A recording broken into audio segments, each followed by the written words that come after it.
Hi friends, నేను నిమ్మకాయతోటి పులిహోర చేస్తున్నా. ఎలా చేస్తానో చూడండి.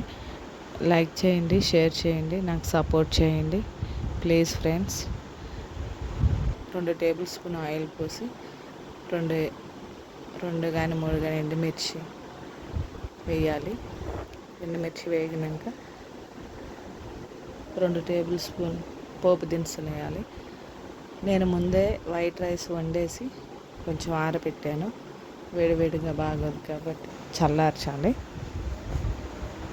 పోపు దినుసులు వేసినాక బాగా వేగాక పల్లీలు వేయాలి. పల్లీలు కొన్ని వేసి అవి కూడా కొంచెం వేగాక కరివేపాకు, పసుపు వేసి అలా ఉంచేయాలి. మా పాపకి మార్నింగ్ బాక్స్కి పులిహోర చేయమంటే చేస్తున్నాను.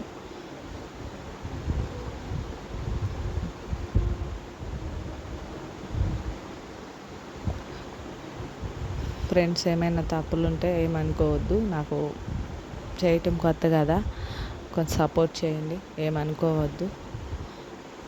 కరివేపాకు వేసినాక కొంచెం పసుపు వేసి కలిపి స్టవ్ కట్టేసేయాలి.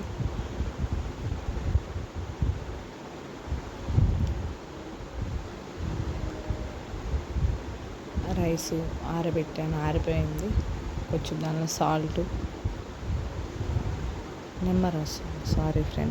నిమ్మరసం వేసి కలపాలి.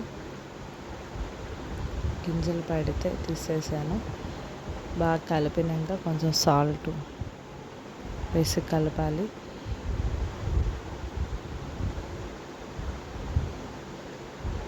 కానీ రైస్ వండేటప్పుడే కొంచెం కరివేపాకు, పసుపు వేసి వండితే బాగుంటుంది. కానీ నేను అలా చేయలేదు. ఇప్పుడు మనం ముందుగానే పోపు పెట్టుకున్నాం కదా, అది దీనిలో వేసి రైస్లోకి వేసి కలపాలి. కలిపితే చక్కగా కలర్ఫుల్ పులిహోర